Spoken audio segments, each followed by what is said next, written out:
Angry Aho. Angry Jim Phillips was interesting to me. We'll find out. Our friend Cory Smith from Pack Pride 24/7 Sports joins us on the Adam Gold Show. What did you think about Angry Jim Phillips? Well, I agree with you. I don't think it's as fun as Angry Aho, but I do think, it's part anger, but also part confidence. I mean, maybe it's a little bit of confidence on his side that, hey, we feel like we're in the right here.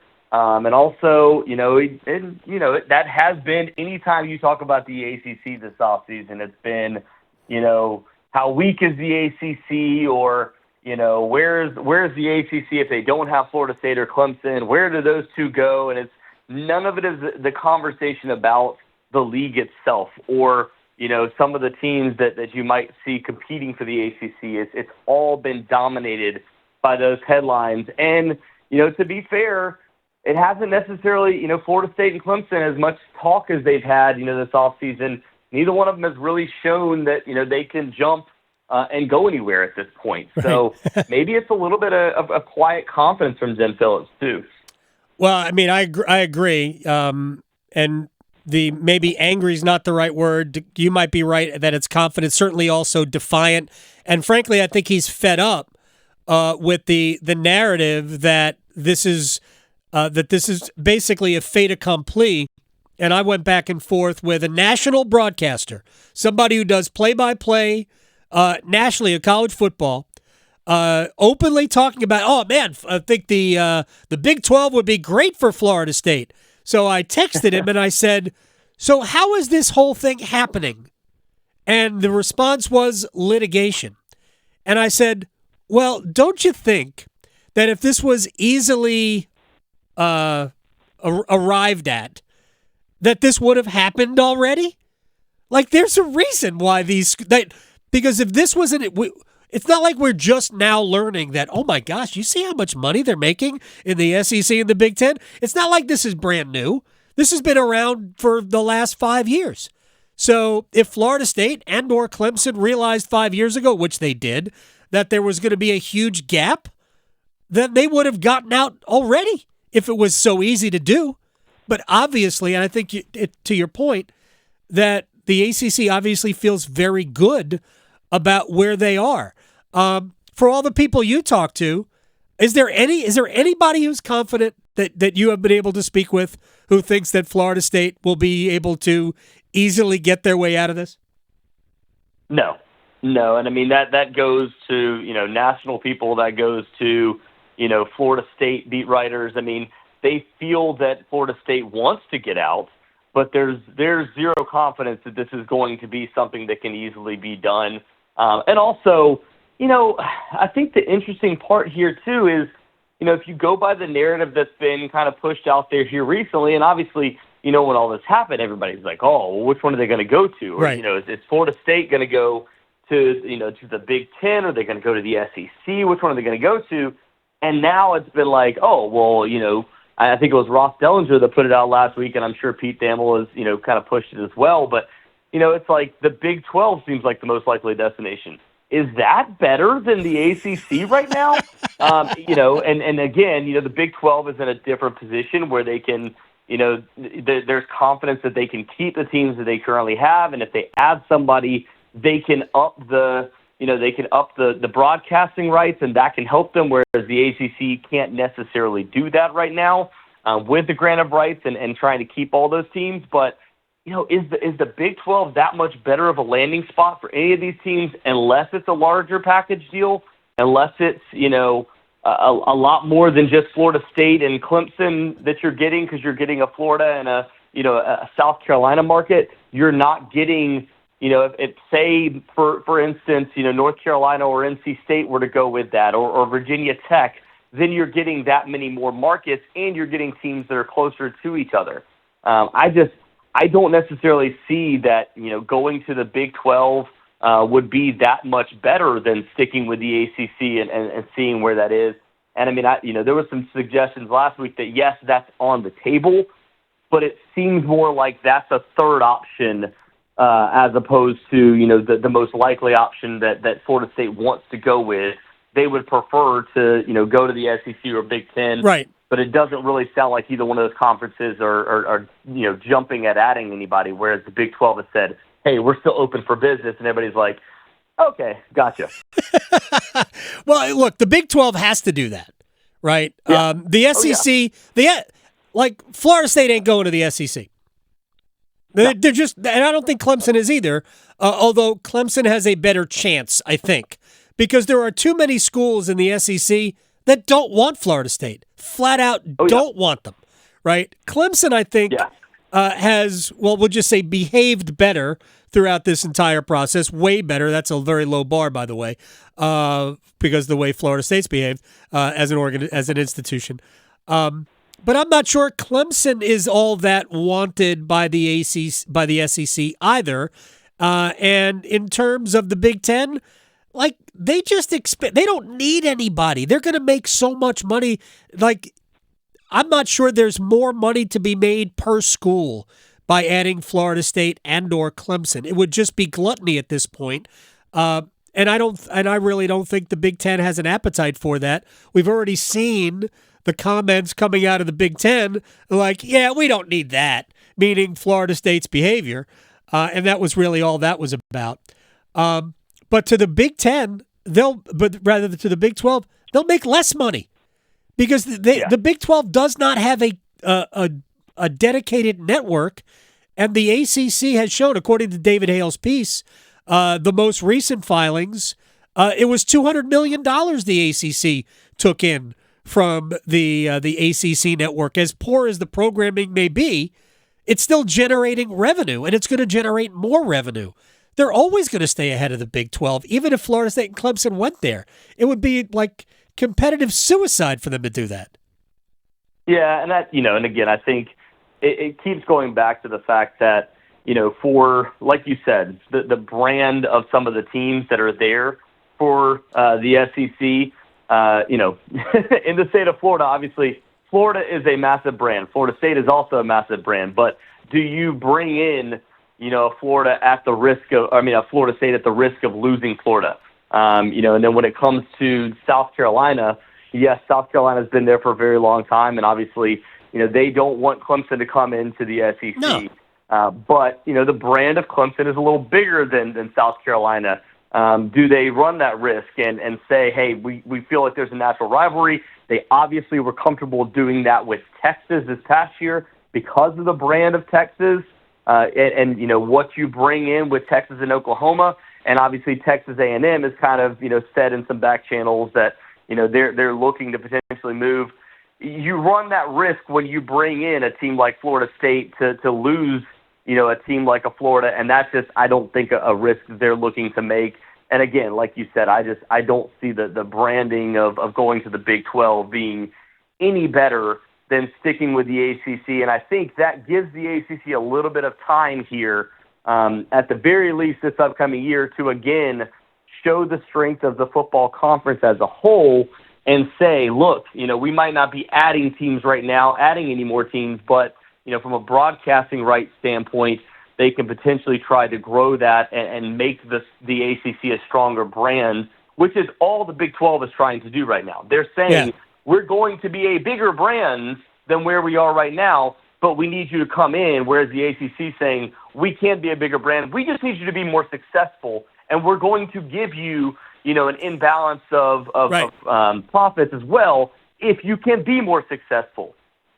It shouldn't just go out and be who you are, right? And here's the thing. And Cory Smith from Pack Pride is joining us here on the Adam Gold Show. And this is where I ask you about NC State.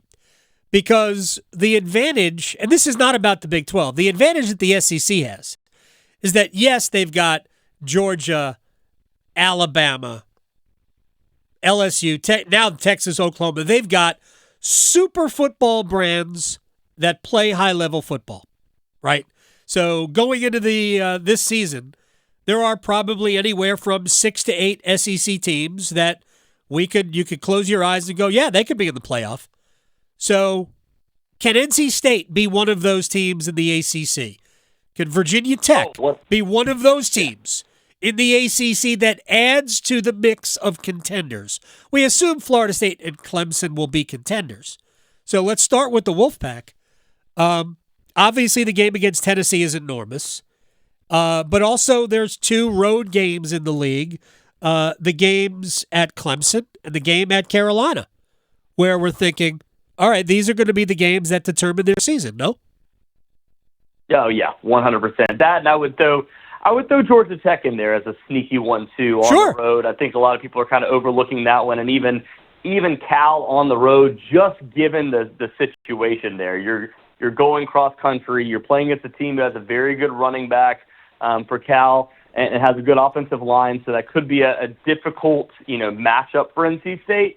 But, yeah, this is, to go back to your initial question, is this a team that can get to the college football playoff? 100%. And a lot of that is going to be decided in September. I would say at the very least, if you win one of those 2 games, you win on the road at Clemson or you win prior to that in Charlotte against Tennessee, NC State has a schedule the rest of the way that 100% could put them into the college football playoff if they end up in Charlotte in the ACC championship game, or say they lose to Clemson and multiple other teams go either undefeated or go 7-1, and Clemson ends up getting into the gets into the ACC championship, and NC State is left out. That could, as much as NC State fans would hate to say, or hate to hear that they didn't make it to Charlotte, because obviously that's the end goal here. But if you lose to Clemson, but you beat Tennessee and you finish 11-1 in the regular season, again, this is all, a pipe dream. Right. We're looking way down. This is something NC State has never done in the history of the program, but it's all possible.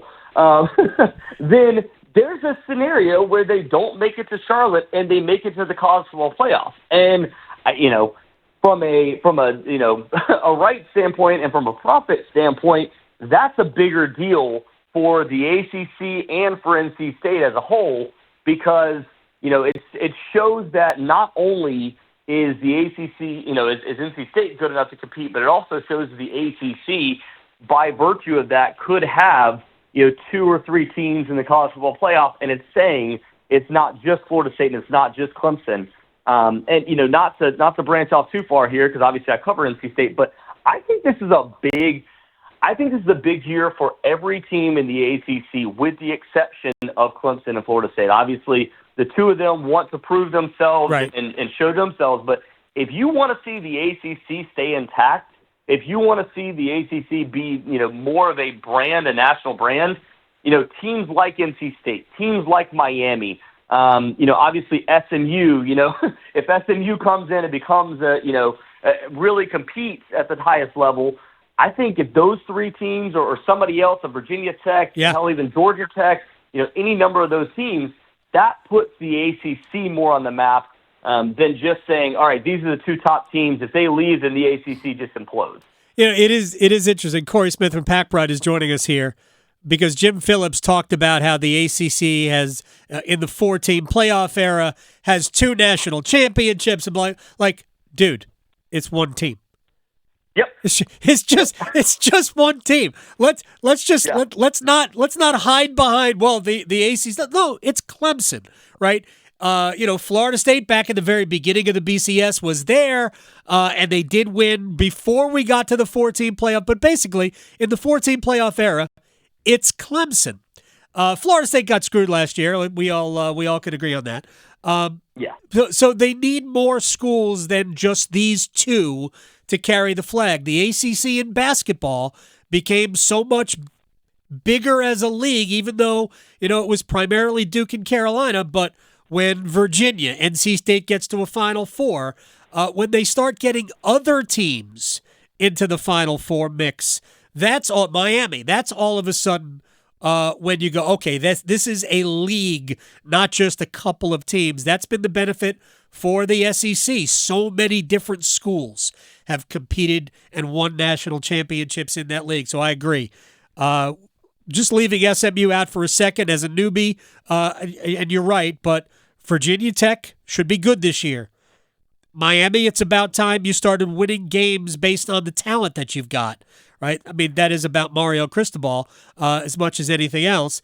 And I am fascinated by what NC State is going to do this year.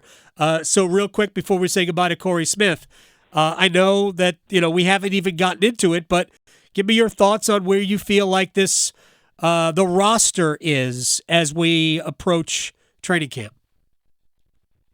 From a talent standpoint, I think this is about the most talented roster that NC State has put together under Dave Doeren, and particularly on the offensive side of the football. I mean, if Grayson McCall is 2020 through 2022 Grayson McCall, this team has a chance to be one of the better offenses. And again, Eli Drinkwitz did what he did for several years, but Grayson McCall, I think if he's as good as advertised, this roster with guys like Kevin Concepcion coming back, with Noah Rogers coming back to Raleigh, with Wesley Grimes on the roster, Dakari Collins, all those guys at wide receiver, and then Justin Jolie, somebody that, we're doing all of our position preview podcasts right now, and that dude is just, he has a chance to be a major weapon for NC State. If he was on NC State's roster last year, he would have had the most contested catches and the most broken tackles on NC State's entire roster, and he did that for a UConn team where he was the only option. He was right. the guy on that team last year, and he was still able to find ways to make an impact. So from a roster standpoint, the offense is as good as it's probably ever been for Dave Doeren. And then you go to the defense, and what you have in obviously Tony Gibson and what he's been able to build there. There are some question marks on the defense, primarily due to losing Peyton Wilson, and also, the fact that you have some injuries going into the season. But I don't think you ever bet against Tony Gibson. And from what it sounds like, Sean Brown, Caden Ford, and those guys stepping up to the linebacker position, they still feel very good there. The depth, I think, is the only concern on the defensive side of the football. If you have injuries, where do they go from there? But, those will all be things that we'll talk about, once they actually get on the field. I'll see you Thursday, Cory, in Charlotte, because this extravaganza stretched over 4 days. So we get there for the final round. Yes, sir. Bright and early, man. They go at 10 o'clock. So. That's right. Well, I'm trying to think. Let's see. I have a note here. Dave Doeren will be sitting down with me. Where do I have Dave? 11:23 on Thursday. I'll be talking with Dave Doeren for 8 minutes. Cory Smith, Pack Pride, at @Cory Smith on Twitter. Thank you so much, my friend. I'll see you down there. Yes, sir. Looking forward to it. You got it. Cory Smith from Pack Pride. We'll be down there tomorrow. NC State doesn't show up until Thursday. So it's spread out over 4 days because we have 72 teams. It's crazy. It's a lot of teams. It is a lot of teams. I have my own. I'm not pro expansion, and it's been hard as somebody who loves college sports. It's really been hard as the fact that we have no Pac-12 is grotesque to me as a college sports fan. And I don't believe the ACC will disappear even if Florida State and Clemson ultimately buy their way out of the league. Because I do think that at least in the short term, I think we'll be whole after that.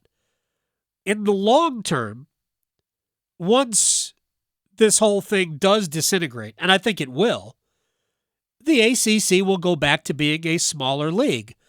I do think that we are probably not far away from football doing its own thing, just being completely separate. Football is not an NCAA sport, except at the FCS level and below.